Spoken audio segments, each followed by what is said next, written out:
नमस्कार, स्वागत है आपका Sam's dairy farm YouTube channel पे। ये हमारा बुल लंकेश आप सभी जानते ही होंगे। इसके ऊपर एक दो वीडियो हमने रख भी दिए हैं। इसकी एक गंदी आदत थी, जो ये रस्सी होती है उसको बांधने की, वो हर बार चबा जाता था, अपने मुंह में लेके उसको चबाना शुरू कर देता था। तो उसके लिए हमने अभी ये चेन लगा दी है। तो ये क्या, ये चबाने की कोशिश ये नहीं करता, बस पार घुमा रहा हूँ तुझे ब्रश। ये इसको ब्रश घुमाना बंद कर देते तो नहीं जल्दी पास रहने देता।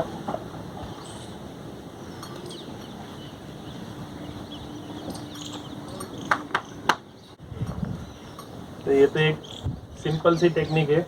अगर रस्सी चबा जाता है तो उसके लिए चेन का यूज़ कर दो।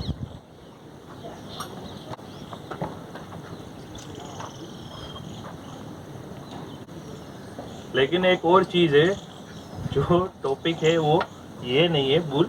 ये तो सिर्फ आज के दिन की सिर्फ एक छोटी सी एडवाइस थी। अगर रस्सी चबाने की दिक्कत हो तो उसके बजाय चेन का यूज़ कर दो। तो ये सिंपल सा सॉल्यूशन है।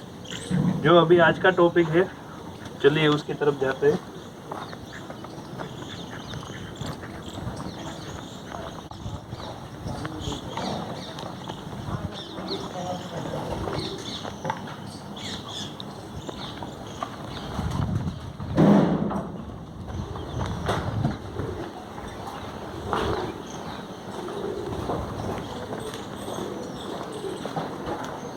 तो चलिए, ये अभी हमारी फीमेल गूस जो है उसने अंडे देना शुरू कर दिया है और इसने तकरीबन 8 अंडे दिए हैं। तो ये इसके मिनिमम 4 होते हैं और मैक्सिमम 9 होते हैं। तो ये अभी इसने 8 अंडे रख दिए और अभी ये पूरी तरह से उसको हैच करने के लिए बैठ गई है। तो दोस्तों, यही आज का टॉपिक था कि हमारे पास जो बुसलिन है उसने अंडे दिए हैं। तो ये हर एक दिन बाद एक दिन ये अंडे देना देती रहती है। एक अंडा देती है और एक दिन नहीं देती, दूसरे दिन वापस देती है। ये मिनिमम 4 से लेके मैक्सिमम 9 तक अंडे देती है। तो हमारे यहाँ इसने 8 अंडे दिए हैं अभी, और हमने एक दिन और इंतज़ार किया। तो ये 9वां अंडा उसने नहीं रखा, तब समझ गए हम कि अभी 8 ही अंडे देने वाली है। और अभी इसने हैच करना शुरू भी कर दिया है। लेकिन ये जब भी हैच कर रही हो तब वो अपने घर से बाहर नहीं आती। हमको मजबूरन उसे निकलना पड़ता है, उसको खाना खिलाना पड़ता है। वो खाना पीना खा ले, उसके बाद वापस अंदर रखना पड़ता है, क्योंकि वो पूरे टाइम सिर्फ एक को हैच करने में ही लगी रहती है। और हमने एक नई चीज़ की है कि जो भी अंडे इसने रखे हैं वो सभी अंडों के ऊपर डेट और नंबर लिख लिया है, ताकि हमको ये याद रहे कि ये अंडा उसने कब दिया था, कब उसमें से बच्चा निकलने वाला है, ये कौन से नंबर का है। तो ये जस्ट फॉर इंफॉर्मेशन कि आप ये भी कर सकते हो। ऐसा नहीं है कि अंडों को टच करो तो उसमें से बच्चा नहीं निकलता, वो निकलता ही है। तो ये चलिए दिखा दे, हमने अंदर भी उसको खाना रखा है और ये अंदर भी बैठी है।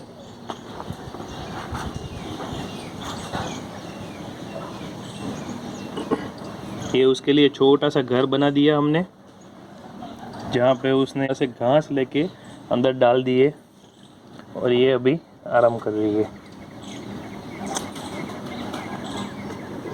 चलिए, तो इसको उठाते हैं, बाहर निकलते हैं और इसके जो अंडे हैं वो भी आपको मैं दिखाता हूँ।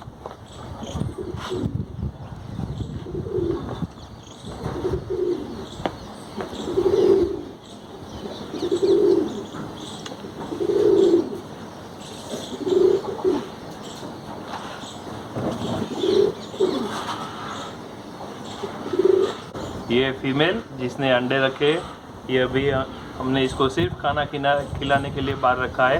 ये खाना खा ले, पानी पी ले, थोड़ा सा घूम ले, और फिर से हम इसको अंदर जाने देते हैं। तो ये अभी आप अंडे भी देख सकते हो।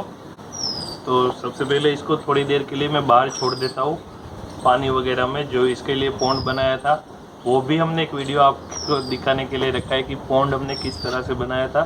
तो उसमें इसको रख देता हूँ मैं। तो वो ये पानी पी लेगी, घूम लेगी, थोड़ा सा फ्रेश हो जाएगी। तो तुरंत आके मैं इसके अंडे और उसका साइज़ दिखाता हूँ। तो चलिए अभी इसको लेके चलते हैं पानी में। नहीं बेटा, चलो। ये अंडे से दूर जाना नहीं चाहती, लेकिन हमको मजबूरी में लेके जाना पड़ता है, क्योंकि ये जब हैचिंग के टाइम पे खाती नहीं है तो ये बहुत ही वीक हो जाती है और इसको ये नहीं पता कि वो कितनी वीक हो रही है। बाद में जब बच्चे आ जाए तब ये चलना फिरना भी इसके लिए मुश्किल हो जाता है। तो इससे अच्छा है कि हम ही इसको थोड़ा सा रेस्ट देते रहे, बीच में खाना पीना इसको अलग से देते रहे, हो सके उतनी बनती कोशिश करते रहे।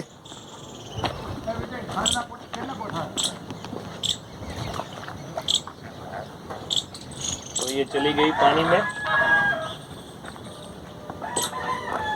अभी काफ़ी टाइम से हमने ये पॉन्ड भी साफ़ नहीं किया था, तो ये भी बहुत गंदा हो गया है।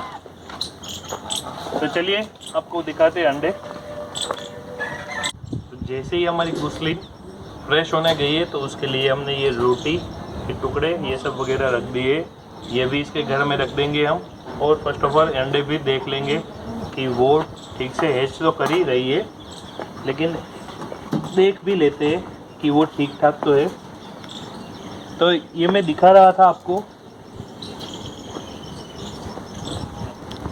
कि हमने सभी अंडे के ऊपर मार्किंग कर दी है। ये रहा उसका नंबर कि ये फर्स्ट एक दिया है उसने, और ये इसके ऊपर रही डेट 23 और 12 मंथ, ये 12 महीने की 23 तारीख को इसने पहला अंडा दे दिया था।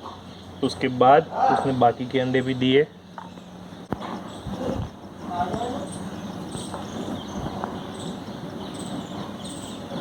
ये तकरीबन ये साइज़ का रहता है इसका अंडा। ये मेरे हाथ में आप देख सकते हो इसकी साइज़ भी।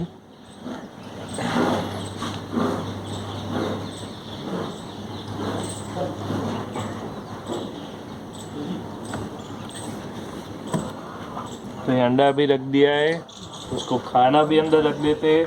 इसके अलावा इसको बाहर भी थोड़ा सा खाना देने की कोशिश करते हैं हम। ये हमारा रोज़ का प्रोसेस है। इसको तकरीबन हैच होने में 34 डेज़ लगते हैं। तो ये 34 डेज़ के बाद इसमें से सभी में से बच्चे निकलने स्टार्ट हो जाएंगे। तो उसकी केयर कैसे करनी है वो तो मैं अभी जब अंडे में से बच्चे आएंगे तभी वो वीडियो में दिखा सकता हूँ। फ़िलहाल ये दूसरी बात कि मार्किंग अगर आप करना चाहो तो पेंसिल से करो, पेन मार्कर ऐसी कोई भी चीज़ ना लो। ये पेंसिल से आप अगर अंडे के ऊपर लिख लो कि कौन सी डेट है, तो इसके आप इसके मुताबिक या इसके ऊपर से आपको अंदाज़ा मिल जाएगा कि कितने दिन के बाद बच्चा निकलेगा। जब मैंने बोला 34 डेज़ के बाद निकलता है, तो ये 34 डे ये फर्स्ट अंडे का है। सेकेंड अंडा उसने एक दिन छोड़ के उसके बाद दिया है, तो उसको भी 34 डेज़ लगेंगे, तो उसमें भी टाइम ज़्यादा लगेगा। ऐसा बहुत कम होता है कि सभी अंडों में से एक साथ बच्चे निकले। तो ये फीमेल ने हैच करना एक साथ शुरू किया हो तब ये होता है। ये हमारी जब गूस ने अंडे दिए थे तो ये उसने क्या किया था कि एक अंडा दिया, उसके बाद उसका जो पूरा नेस्ट था उसको घास में छुपा दिया वो अंडे को। फिर दूसरे दिन उसको हैच करना शुरू किया, उसके बाद दूसरा अंडा दिया। जब भी वो बाहर निकलती थी तब वो सभी अंडों को घास में छुपा देती थी। तो ये अभी इसने अलग टेक्निक यूज़ करनी शुरू कर दी है। वो कंप्लीट उसके ऊपर हैचिंग में बैठना शुरू कर दिया है उसने। ये जब हैचिंग में नहीं बैठती थी तब जब उसने पहला अंडा दिया, उसके बाद दूसरा दिया, तीसरा दिया, तो एक के बाद एक अंडे हैच होना शुरू हो गए थे ऑलरेडी। ऐसा नहीं किया कि उसने कि सभी अंडे रख दिए उसके बाद हैचिंग के ऊपर हैच करने के लिए बैठ गई। तो इसलिए ये कई बार ऐसा होता है कि डेट टाइमिंग का लोचा हो जाए, आपको पता नहीं चले कि कई अंडे फेल हो जाए, या फिर आपको पता चले कि एक नंबर में से तो अभी बच्चा नहीं निकला और 2, 3, 4 में से निकलना शुरू हो जाए। तो ये सब भी आपको मार्किंग रहे, इसीलिए तो इसके ऊपर हमने नंबर रखे। हाँ, ये खास आप याद रखना, या पेन मार्कर वगैरह से लिखना नहीं है। और ये जब गूस हैच होना अपना शुरू कर दे, हैच अंडों को हैच करना, तब वो ज़्यादातर बाहर खाना नहीं खाएगी, उसके घर के अंदर ही खाना खाएगी। तो हो सके उतना उसके घर के अंदर ही खाना देने की कोशिश करें। तो वो ज़्यादातर बीन्स खाती है, जो अब बाजरा हो, ज्वार हो, वो सब बीन्स भी खाती है, रोटी भी खाती है, गाँव जो बोलते हैं वो मकई के दाने भी खाती है। तो ऐसे कई सारी चीज़ें आप उसको मिक्स करके रख सकते हो, तो उसको जो भी पसंद आएगा वो अपने हिसाब से खाती रहेगी। पानी वगैरह भी उसको रख दो, क्या क्योंकि वो ज़्यादातर टाइम बच्चों के हेज करने में लगे रहे, तो उसको पानी या खाने की कोई कमी ना हो।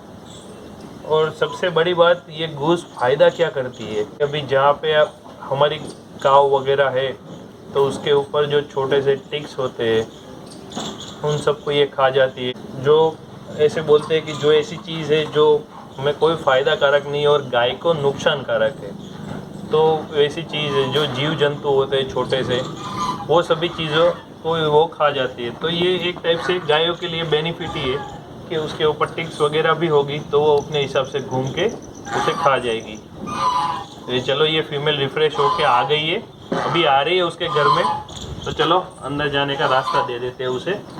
आओ आओ आओ, कैमरा के हिसाब से थोड़ा सा डर रही है, चले जाओ। देखो, वो अपने अंडे भी उसने देख लिए।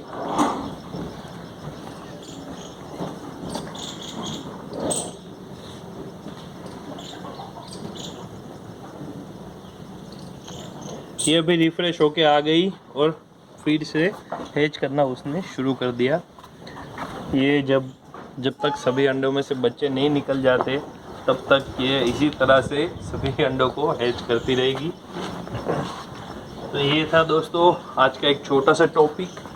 कई लोगों की जो इसके फार्म रखते हैं तो उन लोगों को नहीं पता होता कि गूस क्या काम में आते हैं। गूस वैसे तो कोई काम में ऐसे नहीं दिखते, लेकिन वो जो काम करते हैं वो भी किसी को नहीं दिखता। ये सिंपल सा लॉजिक यही है। जो टिक्स वगैरह रहते हैं, सबसे अच्छी बात है उसकी, कहीं पे भी जो अगर पानी भरा हुआ रहता है जो जिसमें मॉस्किटो के छोटे छोटे जो लार्वा रहते हैं, वो सब चीज़ें भी ये गूस आसानी से खा जाते हैं, तो मच्छरों की दिक्कत भी नहीं रहेगी।